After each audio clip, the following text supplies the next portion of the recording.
ગુજરાતની અંદર કોંગ્રેસ એક તરફ એવા દાવાઓ કરી રહી છે કે 2027 સુધીમાં અમે મજબૂત પરિસ્થિતિમાં હોઈશું અને 2027ની અંદર અમે સત્તામાં આવીશું, પરંતુ એક તરફ આપણે જ્યારે જોયું કે ગુજરાતની અંદર પેટા ચૂંટણી હતી કડી અને વિસાવદર, તેમાં ક્યાં કોંગ્રેસની હાર થઈ અને એ પછી જે શક્તિસિંહ ગોહિલ છે તેમણે પણ રાજીનામું આપ્યું.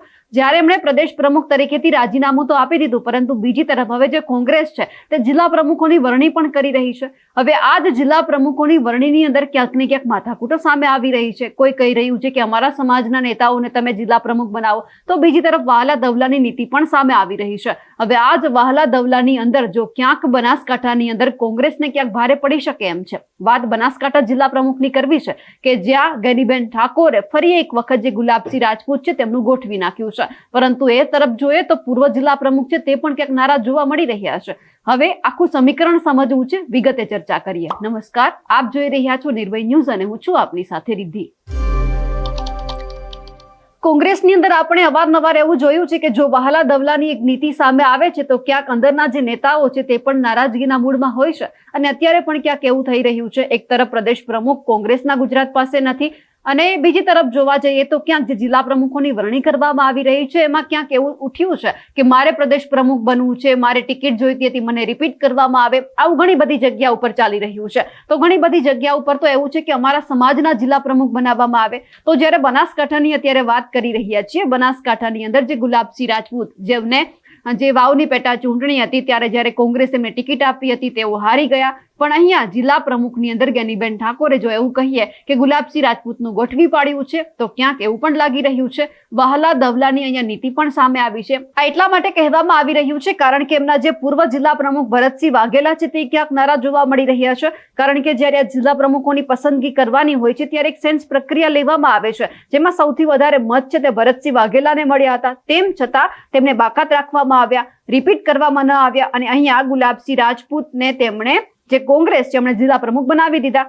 હવે વાત જો ભરતસિંહ વાઘેલાની કરીએ તો જ્યારે તેઓ જિલ્લા પ્રમુખ હતા એમની અંદર જ ક્યાંક જે બનાસકાંઠાની જે લોકસભાની સીટ છે તે કોંગ્રેસથી જીતી હતી, એ પણ કોંગ્રેસે ના ભૂલવું જોઈએ. અને જો હવે ક્યાંક ભરતસિંહ વાઘેલા છે તો જો બળવાના મૂડમાં દેખાયા તો આવનાર સમયમાં કોંગ્રેસને પણ બનાસકાંઠા ફરી એક વખત લોકસભા જીતવી કાંઠું પડી શકે એમ છે. હવે જે પૂર્વ જિલ્લા પ્રમુખ ભરતસિંહ વાઘેલા છે તેમને રિપીટ કરવામાં નથી આવ્યા. એમની જગ્યા ઉપર જે ગેનીબેન ઠાકોરના સૌથી નજીકના જે વ્યક્તિ ગણાય છે ગુલાબસિંહ, એમને પ્રમુખ પદ આપી દેવામાં આવ્યું છે અને સાથે એવું પણ કહેવાય રહ્યું છે કે ભરતસિંહ વાઘેલા દિયોદર વિધાનસભાના મજબૂત દાવેદાર માનવામાં આવે છે. હવે કોંગ્રેસ એમને ટિકિટ આપે ત્યારની વાત ત્યારે, પણ અત્યારે જે નારાજ થઈ રહ્યા છે તેમને લઈને સવાલ થઈ રહ્યા છે કે આવનાર સમયમાં જો અત્યારથી ક્યાંક નારાજગી છેક સુધી રહી તો આવનાર સમયમાં ગેનીબેન ઠાકોરને બીજી એક વખત બનાસકાંઠા લોકસભા જીતવી પણ ક્યાંક કઠિન સાબિત થઈ શકે એમ છે. પણ હવે આ કઈ રીતે એંધાણ વર્તાયા એમની જો વાત કરીએ તો જે બનાસકાંઠાના બનાસતક જે ન્યૂઝ ચેનલ છે એમના જે એડિટર છે રાજ ગજ્જર, તેમની સાથે જ્યારે ભરતસિંહ વાઘેલાએ જ્યારે આ વાત કરી ત્યારે સ્પષ્ટ એમના શબ્દ ઉપરથી લાગ્યું હતું કે ક્યાંક આ નારાજગીના મૂડમાં છે અને જો આવનાર સમયમાં કોંગ્રેસે કંઈ ન કર્યું તો સૌથી મોટો ફટકો છે તે કોંગ્રેસને અને ખાસ કરીને ગેનીબેન ઠાકોરને પડી શકે એમ છે, કારણ કે ગેનીબેન ઠાકોરના એવા રાજ પણ જે ભરતસિંહ વાઘેલા છે તેમણે ખોલ્યા છે અને જ્યારે કહી દીધું છે કે સાંસદ બન્યા તે પછીનો એમનો જે સ્વભાવમાં પરિવર્તન આવ્યું છે તે પણ ક્યાંય કોઈ લોકોએ વિચાર્યું નહીં હોય. હવે સૌથી પહેલા તો જે આખી વાતચીત થઈ છે અને જેમના ઉપરથી ક્યાંક એવું લાગે છે કે ભરતસિંહ વાઘેલા છે તે નારાજ છે તે સૌથી પહેલા તો સાંભળીએ. છેલ્લા 6 દિવસનો પ્રવાસ કર્યો ત્યારે એ પ્રવાસની સાથે હું હતો, સાંસદશ્રી પણ જોડાયા હતા, અમારા ધારાસભ્યશ્રીઓ પણ જોડાયા હતા. ત્યારે સમગ્ર જિલ્લામાંથી એક વાત ઉભરીને આવી હતી કે જો રિપીટ થિયરી દાખલ કરવામાં આવે તો ભરતસિંહ વાઘેલાને બનાસકાંઠા જિલ્લા કોંગ્રેસના પ્રમુખ તરીકે ચાલુ રાખવા, આવું બનાસકાંઠા જિલ્લાના 90%થી વધુ કાર્યકર્તા આગેવાનોએ પોતાનો મત વ્યક્ત કર્યો. ત્યારે મને એવું પણ ચોક્કસ હતું કે જો રાહુલ ગાંધીજી, આદરણીય ખડગેજી નું જે સ્વપ્ન હતું કે સમગ્ર ગુજરાતની અંદર નો રિપીટ થિયરી કરવામાં આવે તો ચોક્કસ નવા પ્રમુખ આવશે, રિપીટ કરવાની વાત આવશે તો ચોક્કસ મને સ્થાન મળશે.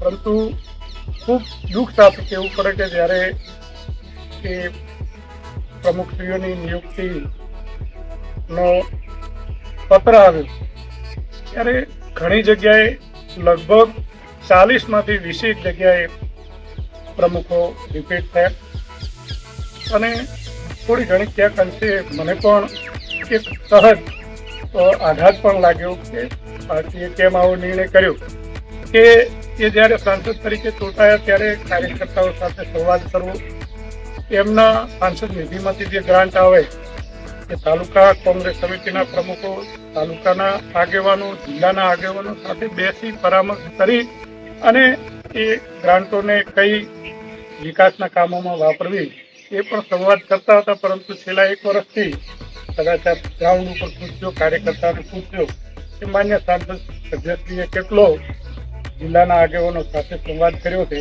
તો કદાચ એમને પૂછશો તો એનો પોતે સારી રીતે જવાબ આપશે. તો ગુલાબસિંહની નિર્ણય જે એમની નિમણૂક થઈ છે ત્યારબાદ ગુલાબસિંહ સાથે કોઈ નારાજગી નથી, પણ આપના શબ્દો ઉપરથી સ્પષ્ટ લાગે છે કે ગેનીબેન ઠાકોર સાથે કઈક નારાજગી હોઈ શકે. તમે ચોક્કસ રાજભાઈ, જિલ્લો છે, પરિવાર છે કોંગ્રેસ પક્ષ, ત્યારે સમગ્ર ગુજરાતની અંદર એક સીટ આવી હોય તો લોકોની, કાર્યકર્તાઓની અપેક્ષા વધુ અને વધી જતી હોય.